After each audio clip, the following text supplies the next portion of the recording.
Welcome back to Higher Density Living. What is going on, bro? Nothing much, man. I'm gonna get this Palo Santo lit up. While you're lighting up your wood, we also want to let everyone know they can go to higherdensityliving.com. As you see on the television right now, dude, isn't it amazing the technology of TV and how? Remember back? I mean, you're young, so you don't remember. Did you have tube TVs when you were little? Yeah, of course I did. Yeah, and you could actually hear them like spool up. We're gonna set off the alarms. I hope we do. Set off. There we go. We're good to go. Yeah, I had the ones with the tubes, and if some of the tubes broke and you had to like replace in the back, and then those went up to and then after that you had the one with the big magnet in the inside. Right. And so if you brought your own magnet next to it, it would just screw the whole thing up. I love that. Yeah, all about that. That's awesome. So I want to get into something that you have shared a lot of times, Alex. A lot of times. I'm vehement about it. A lot of times. Yeah. And so I've been studying on it, is the word belief. Like, I believe in, Jesus, or I believe in Satan. Or I believe this is the right thing to do. Yeah, I believe this is the right thing to do. Yeah, exactly. Yeah, I believe I'm better than you. Yeah. Okay. So let's go into, let's start with the word belief. Well, you decided to study it, right? Yeah, fine. Then. Well, why? I decided to study one thing. Why, though? I think it's because I realized the importance of our belief systems. Okay. And it has dictated, especially here in the United States, and I would say all around the world, in every country, it has dictated policy, politicians being elected. I mean, when you look at our belief system, even when you're seeing what happened in the United States with, the elections, right? Those were both two hardcore belief systems, right? That created dissonance. So you believe it's important that you should study this? Yes, I believe it's important. Yeah. Yes. now using it as an adverb, interesting, is different. Interesting. So I use the word all the time. You don't realize how many times you use the word, until you become aware of it, and then you realize, well, frankly, from my point of view, how untruthful it is to use it all the time. Well, like you just said right there, my point of view, that's almost the same thing as like if you're saying, I believe, it's like you're prefacing, like you're almost saying, well, in my experience, this is what I'm thinking. Yeah, but then that wouldn't be the word. That wouldn't be the word belief. I know. Yeah, exactly. Okay, because if it's your experience and you apply that experience and knowledge together, that brings wisdom. Yes. Belief is not required when you have wisdom, because wisdom denotes that there is truth involved. Yeah, exactly. Yeah. So let's get into, for you, before we get into my notes, let's get into why you despise this word so much. I don't like this word. It's not that I don't like it. It's just used incorrectly. And when people put it at the forefront of their lives, it almost passes off responsibility altogether. Okay. When I think of life, I think of momentum. I think of progress. I think of evolution. And when people choose a word that says, I don't want to be responsible for my thoughts, and it's going to hinder any sort of progress because I no longer need to search for answers, I can just believe in an answer, well, then it hinders all progress and evolution at that point. So when I hear a word like that and people talk about it, it's like you're not putting in the work to actually take yourself and the world to the next step. Imagine if we were just running companies and we just believed all day long in what we were doing. Yeah, exactly. It's a hunch. Oh, we believe it's the right thing to do. Well, I'm slaughtering, a million head of cattle, or I'm plucking goose down, or I'm polluting, riverways because I own a mining company that's in Peru, or anything of that nature. I need some palm oil. Yeah, I need some palm oil, so I'm going to burn down the forest in Indonesia, right? So these are like beliefs that, or even I believe that I need money, or I believe that I deserve more money than you, right? All these things stop you from actually saying, hold on, wait a minute. I forget what that song is. I forget where I was going with that, but turn around and look at yourself. Turn around. Sorry, you said song and then you said turn around. So like set it so perfectly. It's this wood, it's getting to me, bro. The Palo Santo. Yeah. So here's the thing. If I think of progress, right, evolution, it requires stressors in life, like a plant. They tell you like I got to shake my houseplant, make it feel like it's outside, so the roots become stronger. Well, if I believe all day long that the weather's going to be stable, without looking at the facts, knowing that weather is frankly unstable in this specific area, this climate, then my roots will be weak. I haven't set a good foundation, and so the first storm that comes by is going to uproot my tree, and it's going to fly out, and that's it. It's done. It's done. Kaput. That's the aspect of it. And then that lacks any progress of growth. I don't need to grow my roots any further. I don't need to set a larger foundation. Now, if I take the other stance where it's like, well, I don't really know what's going on, but I'm going to search for some answers. I'm going to be observant. I'm going to look at these creational natural laws that are around me and say, you know what? Weather does look a little unstable out here. And what I can see is that the trees that are biggest and oldest have the largest root systems. Maybe there's something to it. Maybe I do need more environmental stressors. Maybe I shouldn't just believe what someone told me and just kind of sit here all happy, like not knowing what's going on, ignorant of the entire world, or I should be like, wow, I really got to set my roots. I have to be progressive. I have to push forward. I have to deal with these outside catalysts so that I can stabilize my own future and grow into a more beautiful tree. That's my tree metaphor for this. So when I look at people using the word belief, it's so dogmatic, it's so anti-evolutive, it's so non-creational that it perturbs me internally. And it makes me sad that people haven't thought about the meaning of this word and they just toss it around all day long, So when I think about that, it's like when you use belief, you're stopping your own evolution, you're stopping your responsibility of your own thoughts.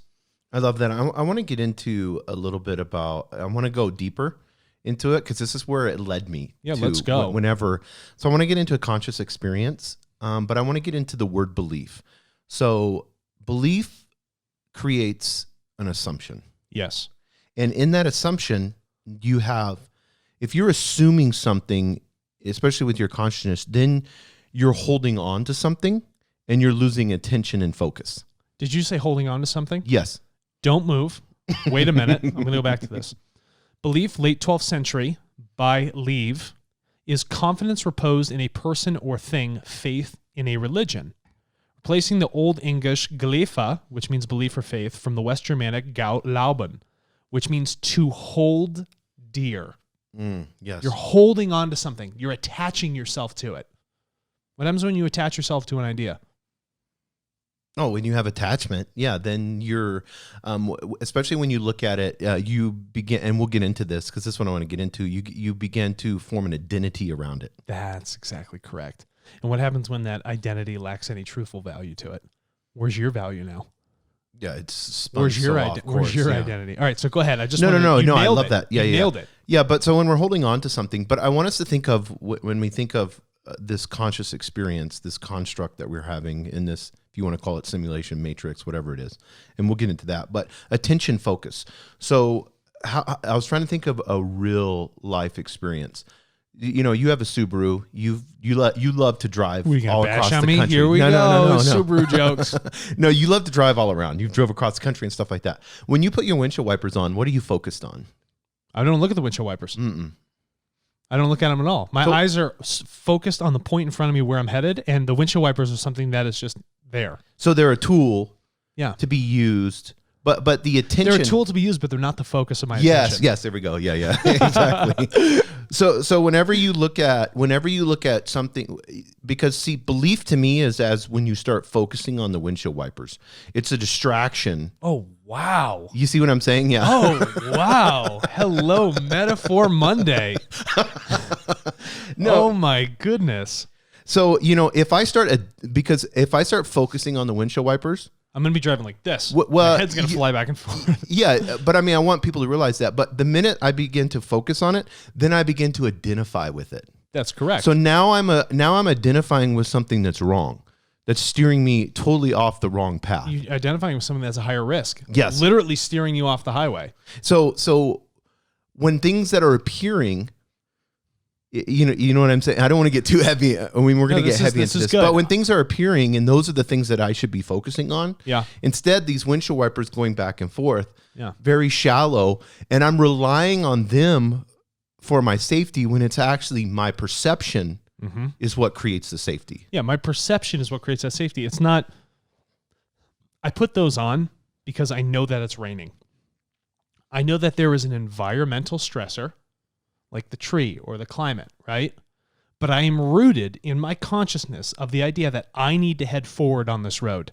Yes. And I need to take the preventative measures that I know best to get me where I need to go. I am not worried so much about these short-term things because my belief is something that, and my non-belief is something that allows me to focus on that future. But I want you to look at this, Alex. So you're saying I am in control. Yes. Whenever I am not focused on the windshield wipers. Yeah, the windshield Whenever wipers. I focus on the windshield wipers, I'm relying on them in my assumption. Yes. In my belief for that tool to be my safety. Yeah, this is, you know what? Very well done. Albeit the car may be safe, higher safety ratings, whatever it might be in my Subaru. Right. I still have to drive it. Yes. Yeah, exactly. It is still, just because it's raining or snowing or all these other things are going on, I am responsible for pushing that thing down the road.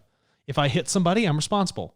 If I hit a pole or a cow or drive it into a ditch or spin it out or cause somebody else get in an accident, I'm responsible for those things. That's me. It's not for me to say, oh, I turned the windshield wipers on. Windshield wipers got in the way. Or, oh, this must have happened. Must have been, God just shining some luck on me. Yeah, exactly. Yeah. Whew, made it through that and I didn't fall asleep, and then, people are praying and then saying, well, I'm glad, or this whole belief of Satan made me do it. Oh, Satan made me do it, right? Or, oh, the devil made me do it. The cosmic influence. Yes. Yeah. Okay. Let's get into our higher spiritual. Yeah. Yeah. Can we not blame our, what do you call it? Our star sign? I'm a Scorpio. I'm a Scorpio. Yeah. That's why exactly I right. sting you all I'm the like time. Cancer, right? Or, when you look at that, do not blame cosmological things for what's going on. You are in full control all the time if you choose to be. But if you are going to put your attention on something that is limited and transient, because the rain won't stop, right, and say that this is the key driver, this is the thing that keeps me safe, it's not. You're the one controlling that tool. Do not let the tool control you. And belief is a tool of control. It's a tool that limits your evolution. It is a tool that was used by the church to prevent you from thinking on your own. That's why it is so heavily associated with a God when you think of the term belief. Yeah, so I looked at this. You said the responsibility part, and that's the part I wanted to get in. So it's our responsibility to deconstruct these false concepts. Yeah, it's no one else. You want to know why? Jason, did those false concepts, you built them up in your own mind. Right. You chose to put your faith into this word, which removes any sort of knowing from the self. So you're the one that has to, if you built up that building, you're the only one that can take it apart. And if in our consciousness, especially in the world that we perceive, it's just our perception. That's all it is. That's all it is. And we're going to get into that in a little bit. But it's whether it's the windshield wipers, whether it's the trees that are going by, you're going 60 miles an hour, whether it's the road, whether it's the deer that's coming out, on the road, and it's our attention and focus for what it is. And you're going to like this. This is what I wrote down. It's how we handle our spiritual data. Wow. So, whenever you begin to, what is your attention and focus on? It could be focused on the deer. It could be focused on the lines on the road.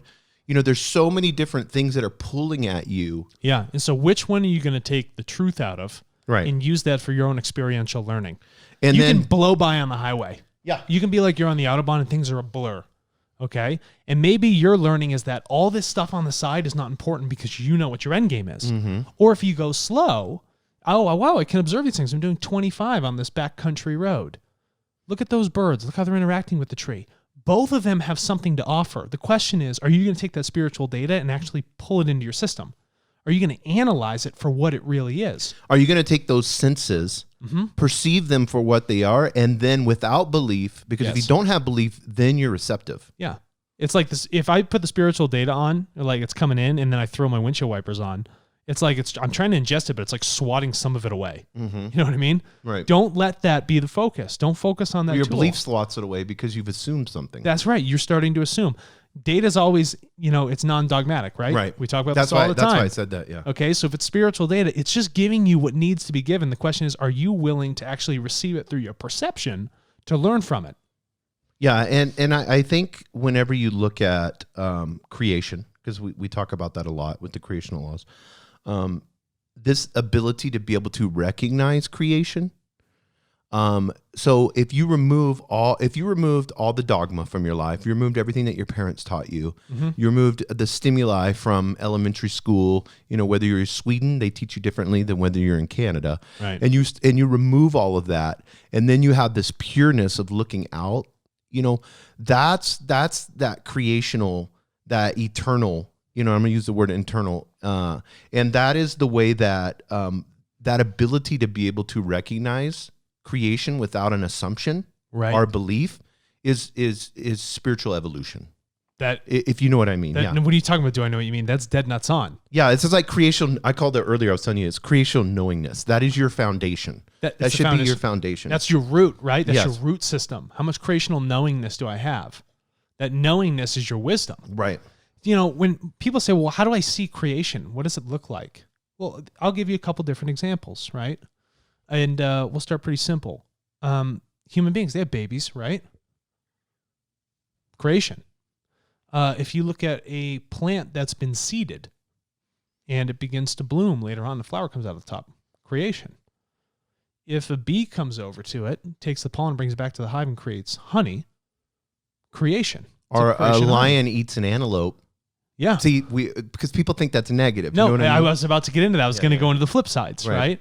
Or, people are like, oh, okay, organic structures, blah, blah. Well, what about rock? This is something I particularly like about New Mexico. I can see the millions of years of layers of rock. I can see rock creating itself by pressure and time. It's just as much as, a bumblebee going around in terms of its creative aspects as it is something that in your lifetime, you'll never see the change, but over millions of years, it will become something. Right? It's because your perception is putting time to it. Your perception puts time to it. Or if I grab a telescope and I look up into the sky into like the Seven Sisters or many other, forming galaxies, I see dust, things swirling. Right. It is creating. Creation is all around. Every time you take a breath, that is a function of creation. You're pulling things in, altering its substance, and then sending something back out. You're creating new blood cells, new oxygen in the blood, and you're also creating carbon dioxide, which comes out. And that carbon dioxide also helps with the creation of trees because they absorb that. That's their food. Much like the lion is eating the antelope. It's a creational aspect. It all goes somewhere and it's being used, but the creation is all around you. You need to pay attention to it. That's your foundational base. And if you can remove all the dogmatism and everything and put yourself back into that state of innocence where you're just looking at the world like a newborn baby, just like big gobby eyes, like huge, staring at itself like a cow, then you're actually moving yourself into the state how you're supposed to be observing things. Yeah, and I think it's spiritual freedom to be able to recognize and see through the illusion. But that freedom is your choice. Yes, exactly. It's always been there for you, but you always dish it away. And if you can see through the illusion, assumption. Yeah, to an assumption. If you can actually see through those windshield wipers and realize that's not the thing that we're looking at, right? You've now offered yourself more freedom in your driving, more freedom in your goal that you're trying to get to. If you root yourself like a mountain, mountains are strong. They have a huge base. And up at the top, there's always this weather that's constantly happening. And it can be immensely volatile. But the next day, the mountain is still there, is it not? It's completely unshaken by all the different catalysts that come in because it knows its permanence. It knows its truth. It knows its place within creation.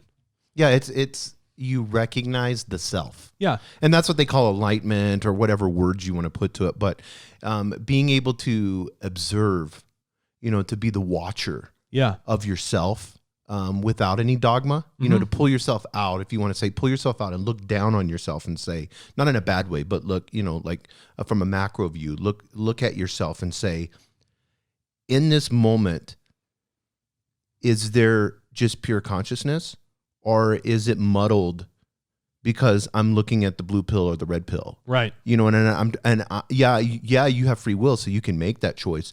But why am I choosing these two options? Yeah. And both of those choices are assumptions of what I'm perceiving. And what do people always say?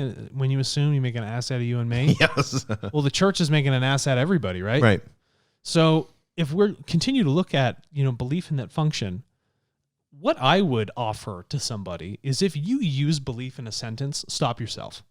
Yes. And understand that if I'm using belief, that means I haven't observed. I haven't taken the time to observe. You have every right, all the free will, all the time in this life to observe something. And so when you say, oh, I believe this, stop and go look for the facts. Take the time, work through it. And if everyone stopped for a moment, we probably wouldn't have so much polarizing conversation all the time, right? Because if you begin to look for the facts, it's going to lead you down to one thing if you become very deductive on it. Creational natural laws that happen all the time. Unity, cause and effect, equilibrium, interaction, love, light, all these specific things. These are the things that it all boils down to. Do you remember this is crazy. Do you remember Windows XP a long time ago? Of course I do, yeah. Do you remember when you would clean up your hard drive and it would show the little circle? Oh, and yeah. it would show when you would go to format or whatever. Or The you go disk partitioner and yeah, stuff yeah. like And then that, it would yeah. show that big pie chart. Yeah. And it would say, this is how much disk space you've used.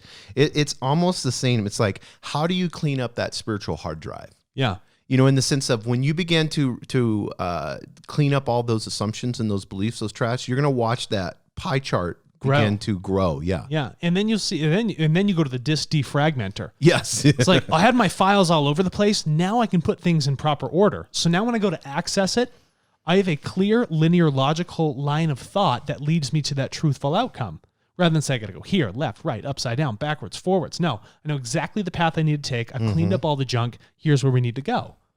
I've removed belief out of that system. Or you know, like self-awareness, how I begin to look at this is, why do I believe this?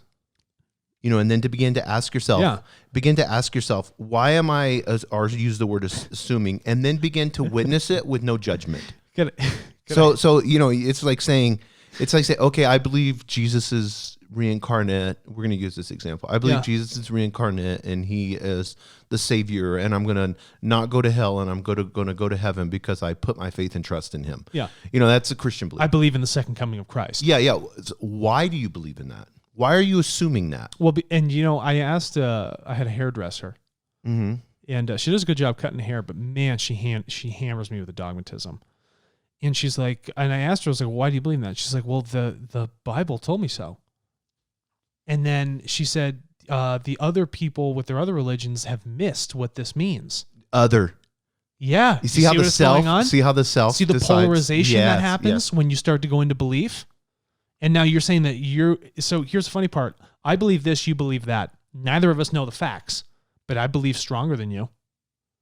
I don't care if you. I'm assuming stronger than you. I'm assuming stronger than you are. You know, because it's like, and the more I assume, the more I align with my God. Okay. First of all, look at the definition of God, its etymology, and then I want you to look up what the word belief is. And then third, look up the history of the Bible, the history of the church, how many beheadings are actually done in Vatican Square, and how they funded the Nazis. You'll feel real good about paying your pence, Peter's pence, to the church every time you go in there on Sunday. Let me ask you something about that computer you brought up. Does a computer believe it's a computer? Yeah. Does a computer? No, this is a great concept because there's not a lot of fundamental differences between us and the computer in the material sense. Does the computer believe it's a computer? The computer doesn't, it's not aware of what it is. No, it's just a computer. Because it doesn't have consciousness. It's in a state of observing. Right. Okay? So now what happens when I write data to that computer? Does it believe that it's written the data, or does it actually save it on the hard drive? It actually saves it. It's creating its identity. Does a computer say, oh, I thought this file was here, but it doesn't exist? No, it doesn't. It says it's there or it's not there. Right. That's what it is. It's going to spit out an error. It's going to spit out an error because I, as the operator on this computer, believe something was there, but that does not exist. Do you see what's going on here? So let me get into this, because belief is assumption. Yep. I'm going to go right with you. Belief is assumption. We have that pie chart of those hard drive. Yeah. And majority of it is filled up of belief or assumptions. So we begin to clean that away. Yep. You know, by questioning it. But because I want to go in what you're saying here. So if we really take it, there's no such thing as belief, because we can't assume anything. There's no assumption on anything. So you can have, as you grow and as you evolve, you should have absolutely no beliefs. No. You would have no beliefs, because those are all assumptions. So they do not exist. A belief does not exist. So what is a belief? it's an assumption, and this is where I want to get into. It's an assumption that you attach emotion to. Like if you ask your hairdresser, well, why do you believe the Bible? Because it's God's word. Well, why is it God's word? She's going to start getting pissed. Dude, I was just about to say she got edgy the more questions I asked. Because now you're challenging an assumption or belief. Yeah. And so she's attached so much emotion to it. And then she believes her life is saved. Yeah. And that Jesus is going to bring her to heaven. Yeah. And then she says, I'm going to pray for you. You're going to pray for me. Yeah. I'm not the person running around with this illogical idea that something else has control over me all the time. And the last thing I need is you pushing your dogmatic energy all over me. I just want you to cut my hair. So this is how it is. We heard Tom Cruise the other day yelling, and people were talking about that, about the whole thing. You heard him, I loved it. I thought he was being genuine. I don't think it was a stage thing. I think he's that intense. Everybody knows he's intense. He's that intense. Anything he does, he tries to do it the best of his ability. I'm actually a Tom I don't Cruise know fan. many other actors that do halo jumps. Yeah, exactly. Or fly Red Bull, goes 360s in helicopters. come on. Drive an F1, which is the hardest thing to drive. Yeah. I mean, whatever he sets his mind to, he does. Isn't this next film he's doing in space? Yeah. See, that's what I'm saying. I don't even hate it. I think it's so cool. Yeah, he's actually filming in space. Yeah. When you look at a movie, we are sitting in a chair, a movie chair. Oh, I like this. And we're watching something. Now, what is happening in that movie? Some people are crying. Mm-hmm. There's a lot of emotion going on. But right after we watch the movie, we could turn around and watch 30, 45 minutes of how they filmed the movie. Mm-hmm. But it still creates, even though we know the movie is not real, it still creates emotion in us. Yeah. You know what I mean? We're encapsulated by the archetypes and the journey within that film. Well, we're encapsulated because we put ourselves in time. We put ourselves in the moment. Yeah. So when we don't have that eternal creational view, and we begin to look at time in a linear way. Why do you think they put you in a box in a dark movie theater? Yes. Yeah. Exactly. Okay. Because they want focus. It's attention and focus. With attention and focus comes emotion. If they kept the lights on, they said be on your cell phone. Right. You're not going to be crying. And what happens when you cry? I brought this up the other day. Oh, gosh. When you're upset and you start crying and all these other things, there's nothing evolutive about it. Mm-mm.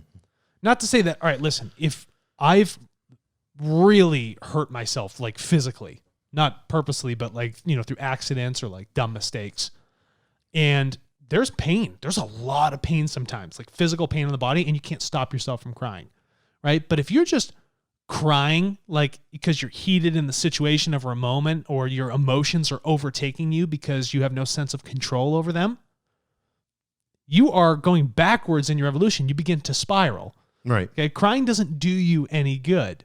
And you're also believing that the state of crying also is applied to emotion, and that logical thought doesn't even have to be there. Yeah. But I mean, whether you're, let's take a perfect example. Let's say, it's a loving couple, and the guy is coming back from the military and he hasn't seen his wife in 2 years. Yeah. And she's at the airport and she has balloons and a big sign, right? I love that. And so he's coming back, she's coming back. There's this well of emotion. Yeah. And I guarantee you, in that moment of him walking to see her and her seeing him, there's no other focus. There's only one focus. There's complete and utter focusedness in those few seconds. Now afterwards, after 10 or 15 minutes, he may pay attention to the person over here, or she may pay attention to, how they're going down the escalator or getting their baggage or whatever it may be. But in that exact moment, there's complete 100% focus. So your emotion creates, because what I'm trying to say, like you're saying with the crying or whatever emotion, jealousy, anything, anger, vice, love, that feeling, lust, the feeling of love. Yeah.